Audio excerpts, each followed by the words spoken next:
Okay, so phase portrait for coupled linear differential equation. So here I'll be doing the various phase portraits. This tutorial shows you the various phase portraits and how to do them. It's a bit tricky thing to do. So I'll be considering the following cases.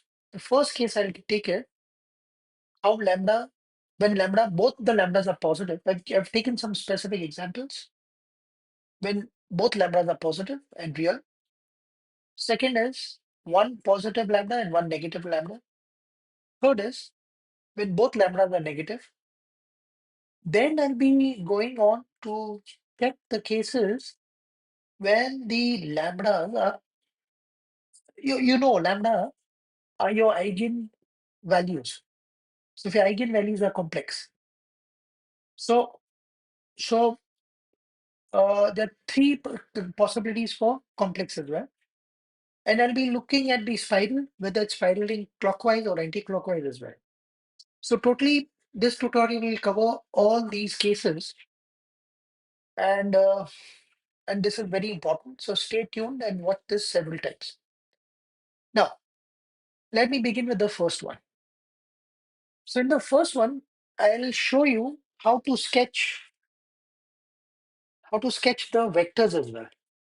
Correct. So the dots are drawn for drawing the vectors, and then my lines have moved little. So I will erase this axis and draw them again. Yeah. So suppose you have to draw the vectors. So eigenvalues and eigenvectors. So these are the eigenvectors and these are the eigenvalues. Okay. So I'm looking at the first case in which both the eigenvalues are positive. So if you have to draw the vectors, this is how you draw the vectors. So you draw your x-axis and y-axis. Now the first eigenvector P1 is 2, 1. So you go along the x-axis, you start from 0, go along the x-axis, 1 unit, 2 units and 1 unit. Again, 2 units, 1 unit. Again, 2 boxes to the right, 1 box up. Similarly, 2 to the left, 1 down. So basically you're sketching this line over here. This line is your P1, which corresponds to lambda 1 is equal to 2. Now, whenever an eigenvalue is positive, you direct it outside. Let me repeat. So you draw the eigenvector, and after you draw the eigenvector, if the corresponding eigenvalue is positive, you draw the arrows going out. Remember, this is a long-term behavior. So, correct? So this is what is going to happen. So it will be directed out. This gives you the direction. It's going out basically. Okay. Now, similarly, we'll draw the next one. So first I'll start with the eigenvector P2. So it's 1 and minus 1. So you go 1 to the right, start from 0. You go 1 to the right on the x-axis and minus 1 down. 1 right, 1 down. 1 right, 1 down. Similarly here, and you get this line. This corresponds to lambda 2 is equal to 3. Now, again, it's positive, so it will be directed out. So that's the first thing you need to do. You draw the vectors and mark the arrowheads. If it's positive, mark them marking, or draw them going outside. It simply means that the solutions are unstable and fixed. Unstable because they're going to infinity. So solutions are unstable and fixed means they're going to infinity. Now, how to draw their trajectories? Now, what this phase diagram is showing you, it's showing you the position of it's showing you the position at different times, basically. So this is what a phase portrait shows you. So it tells you X and Y for different times. So technically, your solution when you write, I'm just digressing a little bit, but when you write the solutions, it is A e raised to 2t 1 plus B e raised to 3t 1 minus 1. So these are my solutions. So at any time, it gives you the position X and Y. Now, obviously, the tedious way of doing it is you put in your T as 0, get the position X and Y, and plot those points. But you won't have time for doing all that. So what you need to do is how to draw the various phases or at various times where will the particle be or the various solutions. So that's called the phase portrait. What you need to do now is very important. What you do now is you simply take the smaller lambda. So your lambda 1 is less than lambda 2. So initially it will be along lambda is equal to 2 and then it will align with lambda is equal to 3. So it starts from 0 because when your time is 0, the particle will be at 0. I mean, you have to assume that according to our condition. So it will first be aligned with, sorry, it will go like this. So first it will be along lambda 1, along 2, and then it will become parallel to lambda 2 is equal to 3. So it always aligns with the bigger lambda later on. This is what you need to remember. It's going out, it's going out. It should become parallel to this. I don't have space over here. It should become parallel to that. Similarly here also. Similarly here also. You can draw a couple of lines, both the sides. Everywhere you can draw a couple of lines. So this gives you different x and y at different times, basically. It gives you x and y at different times. Correct? This is how we draw the phase portrait for the first one. Lambda both being positive. Now let's jump on to one being positive and one being negative. So I've already drawn the vectors for you, so you don't have to worry about that. Uh, your 2, 1 is this. So your lambda 1 is equal to 2. And this is your lambda 2 is equal to -3. The sign on the lambda goes the direction. So if it's positive, it's directed outside. If it's negative, it's directed inside. Correct? Now to draw the solution. So now this is if you see over here we'll get what we call a saddle point. I'll tell you why you'll get that. So what you need to do in this case is the trajectories will approach the bigger lambda. Now out of the two lambda, which is the bigger lambda?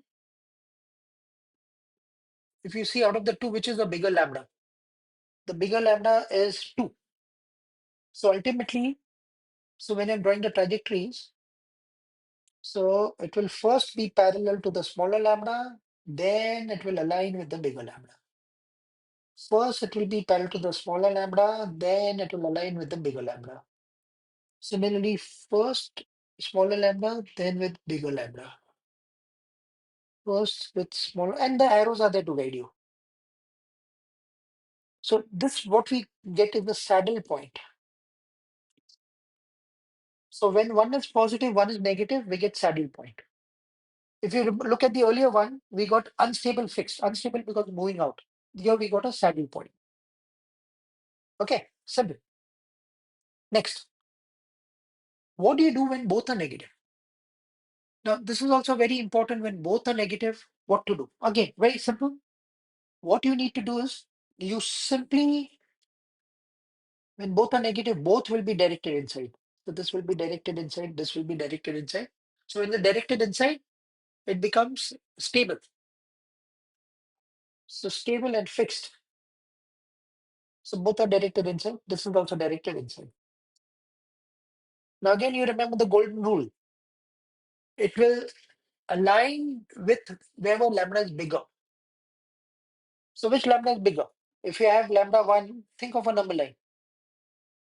If you think of a number line, you have -3 and -2. So lambda 1 is bigger than lambda 2. Correct? So it will, on the long run, it will align with lambda 2. Means it will align with -2. Lambda 1, sorry. Lambda 1 is -2. It will align on a long term with this. So what's going to happen is this one will long term it align this. So long term it will align here. Shorter term it's aligning with that. Yeah, so if you sketch this, so longer term it should align with Means when your time increases, that aligns with this. So as your timing, it's coming toward, no? Yeah. So the time increases, means it's coming toward the origin. So it's coming more far off into the origin. So it will align with this. You can that aligns because it's coming inside. As the time increases, your X and Y are decreasing basically. So therefore it will, so first it's aligning with this, and then it will align with -2. First it's aligning with this. The solutions are coming inside. They're getting drained in. You can draw a couple of lines on either side. So this is your stable fix. This is how you need to think. So it takes a little time to think sometimes, but you think whether it's coming in or going out. So these are, to revise quickly, these are the three solutions that I got. Okay, fine. Now let's go when lambda is complex. Now when lambda is complex, I've given an example over here. When lambda is complex, we have three cases, lambda being complex with positive real part. This, you look at the real part. This is called the real part is positive. This real part is positive. Another case is lambda being purely binary. So here the lambda is purely binary. There's no real part. No real part means your lambda one is 2i, lambda two is -2i. And over here, your real part is negative. These are my real parts, these are negative. Now, whenever the real part is positive, whenever the real part is positive, there will be unstable spiral. Unstable spiral means it will spiral out, basically.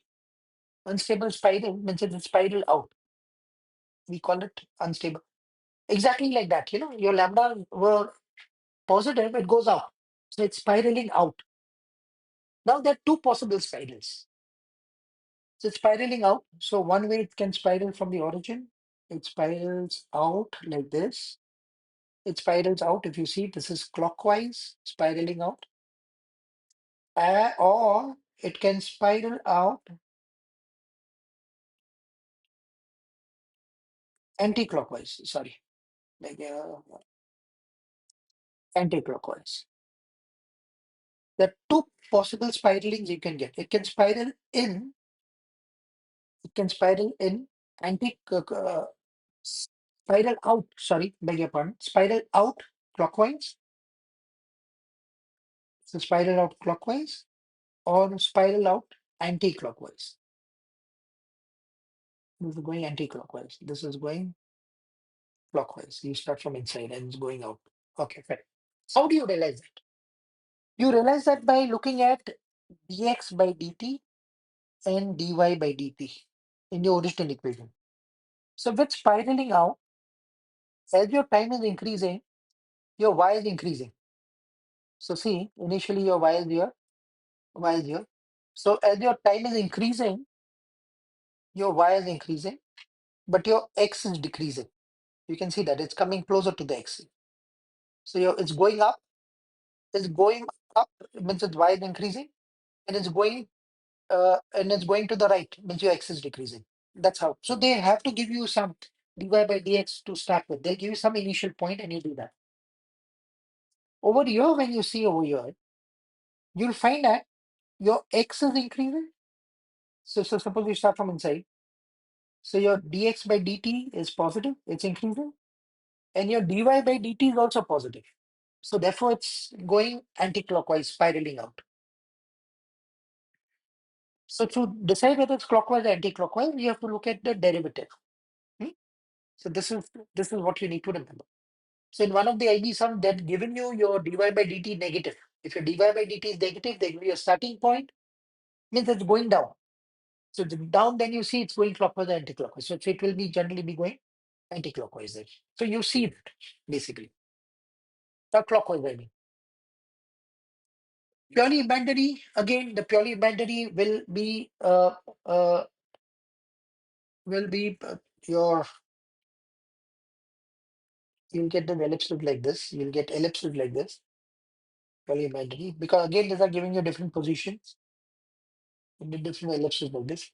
Again, the sense of clockwise and anti-clockwise has to be decided with the coordinates at a certain point. So suppose they give you at point 2 comma 3, your dx by dt, and let's say 4, and your dy by dt is, let's say, minus 2. So you take your approximate position of your this 2, 3. Your dx by dt is 4, means it's increasing, and y is decreasing. So it has to be this. So they'll give you some condition over there, or you'll have to calculate that condition. So this is going clockwise. I'm sorry, I get confused with clockwise and anti-clockwise in terms of rotation, but this is clockwise. So they'll give you some condition like this, or you have to calculate by putting in the differential equation. Okay, at any point you take and you can just decide it. Like in this case, if I want to show this, if I want to show this in anti-clockwise, so suppose at this point, so suppose let's take the coordinate of this point as minus 2 comma 4. So they have to give you by at minus 2 comma 4 your dx by dt, dy by dt. You can guess. So that means if it's going clockwise, your dx by dt, is getting more negative because it's going to it's at this point. After this point, it's coming towards the origin. So dx by dt is decreasing, and dy by dt is also decreasing. Okay. So as your time increases, your x is decreasing, and your y is also decreasing. Right? Your y is increasing. It's decreasing. It's going down. Right. Now, again, the same logic will apply over here. So when this is negative, when your real part is negative. So when the complex roots are there, you just look at the real part. When your real part is negative, it will spiral in. So what's going to happen is this will spiral in. When it spiral in, let me do spiral in like this. Spiral in. Going this, this. It's spiraling in. What is the other way it can spiral in? It can spiral in. This is spiraling in anti-clockwise. And it can also spiral in clockwise. Spiral in clockwise. Again, they'll give you the derivative at any point. Like suppose they'll say at point 3 comma 0, your dx by dt will be negative. They'll give you some negative because it's going lower, and your dy by dt will be positive 4. Means you'll come to know it's going. Yeah, so they'll give you a particular point and they'll give you the rate of increase. So one is increasing, one is decreasing. That will give the sense of rotation. So overall, these are the phase portraits you need to remember. See this video several times to master this. Thank you.